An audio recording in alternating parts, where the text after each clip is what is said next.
Welcome to another Versus Video Deck Tech. Have you ever wanted to see Primeval Bounty together with Nyx Fleece Ram? I know I never have, but today you get to. I'm Brian Braun-Duin, and I'm joined by... Bradley Nelson, and we're going to bring you the jankiest deck this side of the Mississippi River. Ladies and gentlemen, it is Green-White Enchantress, featuring a curve from Sylvan Caryatid, all the way to Crewfix's Insight, all the way to Spear of Safety.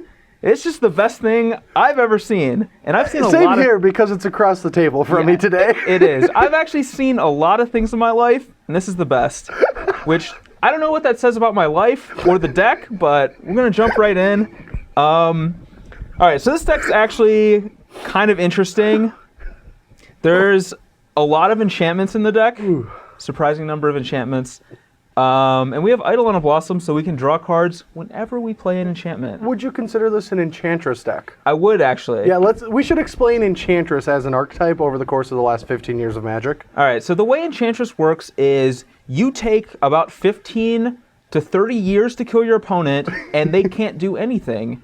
And you just draw a bunch of cards that really, you draw a bunch of cards that don't do anything, but over the course of the game, your opponent can do less, and you eventually win. Yeah, because they just don't have the inevitability. Right. You know, because there aren't cards like Sphinx's Revelation or, oh wait, though there are. That's an interesting, Sphinx's Revelation, I didn't see, that wasn't an enchantment when I was searching Gatherer. What does that card do? Yeah. So, yeah, this deck is, you're trying to just grind your opponent out and prevent them from doing anything. Mm-hmm. So we have Eidolon of Blossoms, to draw us cards as we're going through our deck. We have Crewfix's Insight to also dig us deeper through the deck. And then we have a couple of core strategies. The main one is Sphere of Safety, which is going to, if we just jam a bunch of enchantments in play, this is going to prevent our opponents from attacking us at all. Yes. And once we have established a board behind Sphere of Safety, we can begin to win the game. How are we winning the game? Oh, I'm glad you asked. So we have multiple ways to win the game. We have... Multiple as in 4. Yes, we have 4 ways to win the game. We have Heliod, God of the Sun. So we can make enchantment clerics with him, which will trigger our Eidolon of Blossoms and make our Sphere of Safety even harder for them to attack. No, it is not a May. This combo might deck you. Could mill out with a combo. That is a valid concern. We also have Karametra. I hope that happens. We also have Karametra, which can get big. And let me read this one too. Is that a May?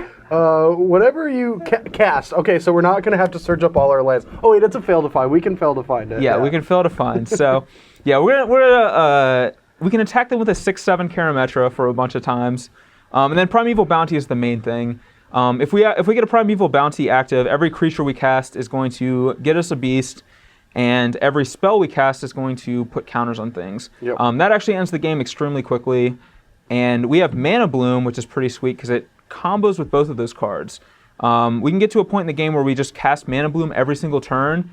You know, cast it, pick it up next upkeep, cast it again, draw cards with Eidolon, trigger Primeval Bounty over and over and over again. Yeah, no, I mean, I actually like the core of this deck. I'm not going to lie. Okay. Because the core is, if we can get Sphere of Safety in play and our opponent can't attack us, we have a way to always generate mana through this card, or through our cards through it, by just like playing it for 1, removing the counter, you get to draw a card.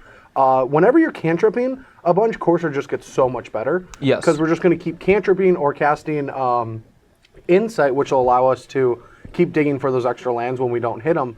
And then the other big benefit to this deck, which you don't have, which I would have liked, is some Mutavaults. I think Mutavault with Primeval Bounty is a huge way to actually deal with like mass removal.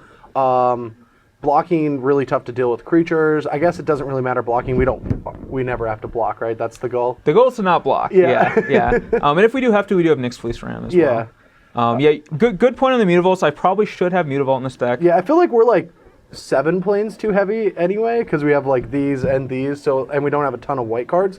So I bet like this is just too many white sources anyway. Yeah, it's probably true. Like I want enough to activate Heliod, but we probably don't need that many white sources, and most of our sideboard's green cards anyway. So yeah. But speaking of the sideboard, let's go ahead and take a look at what enchantments and non-enchantments we have there. They're all enchantments. Voice of Resurgence is not an enchantment. However, it is an essential card for this strategy. And you know what?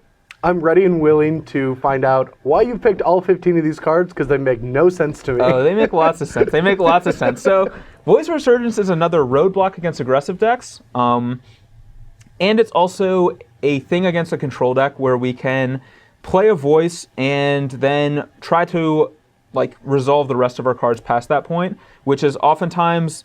I feel like control decks are probably the worst possible matchup for this deck because they don't really care about attacking. So we have to side out a lot of cards against them, and we want to bring in stuff like Voice that is going to provide like some early pressure and make it hard for them to counter our relevant cards. And Boon Satyr kind of goes along with that as being like another instant speed threat and something we can like put this on and Eidolon to kill a Jace or something when like those cards are just really good against us. So that's the purpose for that. And Boon Satyr is also an enchantment, so we can get it with like Crufix's Insight and things like that.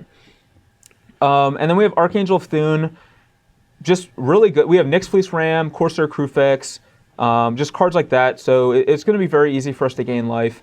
And Archangel is just... Blind Obedience. Yes, Blind Obedience is another one too. So we have a lot of ways to gain life, and Archangel obviously very good with that at just brickwalling the aggressive decks. Blind Obedience is for those darn haste creatures. Oh, you mean those dragons? Yeah. Basically the card Stormbreath Dragon. Because I feel like Stormbreath Dragon decks are pretty good against this deck because they usually have Mizium Mortars.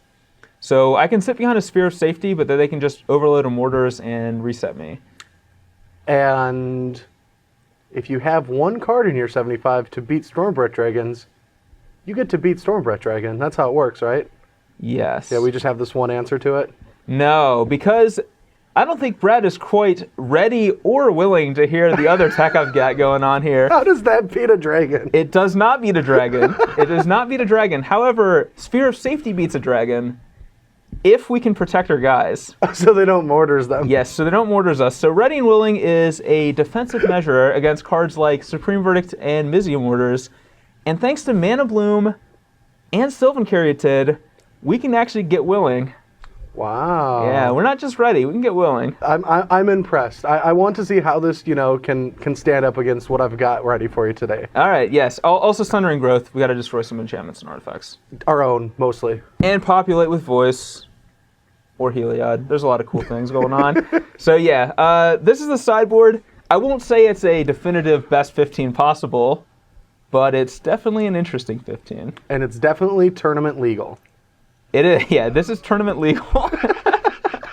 That's the most important part. If you register this deck in a tournament, you will not get a game loss for having an illegal deck, unless you register it wrong. You will for blindly following BBD's advice, though. You'll get those are match losses. So, yeah.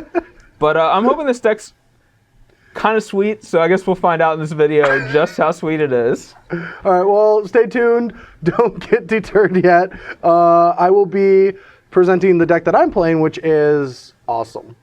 It might not be as awesome as this, but it's... What can be? It's ready and willing to take down tournaments, so... All right, well, yeah. That's all I got. I'm done. I spent myself.